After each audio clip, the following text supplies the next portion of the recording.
अमरावती जिला स्थित शिरजगांव मोजरी में महावितरण के लाइनमैन भूषण गार्गे के कथित मनचाहे व्यवहार को लेकर ग्रामीणों में भारी आक्रोश देखने को मिला है। ड्यूटी स्थल पर अनुपस्थिति रहने, फोन बंद रखने और बिजली से जुड़ी शिकायतों पर ध्यान न देने के आरोप लगाते हुए ग्रामीणों ने मोजरी स्थित सहायक अभियंता मनीष चांबारे के कार्यालय पर जोरदार मोर्चा निकाला। ग्रामीणों का कहना है कि लाइनमैन गार्गे पिछले कई दिनों से मुख्यालय पर नहीं रहते और गाँव में बिजली संबंधी कार्य ठेका कर्मचारी के भरोसे छोड़ दिए गए हैं। इसके किसानों को और आम नागरिकों को लगातार परेशानियों का सामना करना पड़ रहा है। वहीं पिछले 10 दिनों से गांव में बिजली की अनियमित आपूर्ति जारी होने का गंभीर आरोप भी स्थानिकों ने लगाया है। आगे स्थानिकों ने अपनी आप बीती मीडिया से साझा करते हुए बताया कि 21 अप्रैल मंगलवार सुबह 7:30 बजे से दोपहर 1 बजे तक भी बिजली ठप रही, जिससे हालात और बिगड़ गए।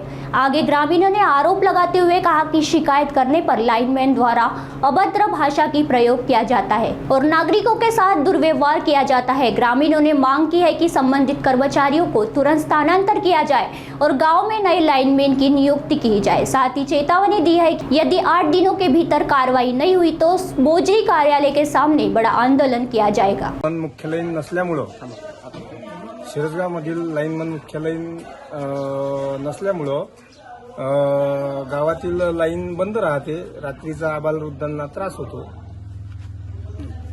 त्याकरिता निवेदन इंजिनिअरिंगकडे दिलं आहे, मॅडमकडे दिलं आहे। त्यासाठी चर्चा झालेली आहे।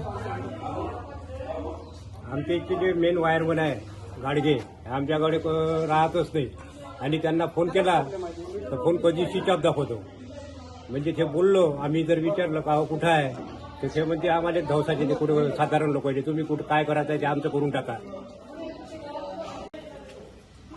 शिरजगाव मोजरीमध्ये मुख्यालयी विद्युत कर्मचारी राहत नाही। गेल्या 15 दिवसापासून विजेचा लपंडाव सुरू आहे। गावामध्ये कॅन्सरचे रुग्ण आहे, हृदयविकाराचे रुग्ण आहे, लहान आबालवृद्ध आहे, लहान नवजात बाळ आहे आणि मोठी समस्या आहे। गेल्या 15 दिवसापासून ही समस्या आहे आणि आज रोजी जवळपास 8 वाजेपासून तर जवळपास 12-12:30 वाजेपर्यंत लाईट नव्हती आणि गेल्या 1.5-2 महिन्यापासून 3-4 महिन्यापासून हीच परिस्थिती आहे। मधामध्ये जाणे येणे अनेक तक्रारी आम्ही केल्या एमएसबी विभागाला। इथल्या विद्युत कर्मचाऱ्याला फोन करतो तर त्याचा फोन लागत नाही, फोन स्विच ऑफ असते, ते मुख्यालयी राहत नाही। अशा अनेक तक्रारी करूनही जर एमएसबीचा असाच कारभार राहिला तर एक दिवस आम्ही एमएससीबीच्या कार्यालयावर धडक मोर्चा काढणार आहे। आज एमएससीबीच्या ज्या सहाय्यक अभियंता आहेत त्यांना आम्ही बोलवलं होतं शिरजगाव मोजरी ग्रामपंचायतमध्ये। त्यांना निवेदन दिलं की येत्या 8 दिवसात विद्युत कर्मचारी जो आहे इथला गाडगे त्यांची तातडीनं बदली करण्यात यावी, इथं दुसऱ्या कर्मचाऱ्यांची नियुक्ती करण्यात यावी, अन्यथा 8 दिवसानंतर सहाय्यक अभियंता कार्यालयावर आम्ही धडक मोर्चा काढू। सर्वात मोठी समस्या अशी आहे की गावातली लाईट जर गेली तर नळ योजना बंद पडते। ज्यांच्या भागातला नळ येण्याचा जो वेळ असतो तो वेळ त्यांचा चालला जातो, त्यांच्या घराकडचे नळ बंद असते। याच्याही पेक्षा मोठी समस्या अशी आहे की इथलं जे टावर आहे, नेटवर्क आहे मोबाईलचं नेटवर्क, ते इथल्या विजेच्या कनेक्शनवर करून ठेवलेलं आहे। वीज बंद असली तर मोबाईलचे नेटवर्क बंद असते, इंटरनेट सेवा बंद असते।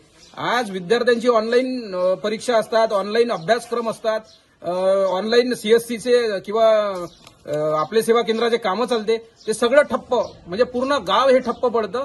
त्यामुळे एमएससीबी कार्यालयाने ह्याची सिरियसनेस घ्यावी आणि तातडीने इथल्या विद्युत कर्मचाऱ्यांना बदलून या गावातली विद्युत सेवा सुरळीत करावी।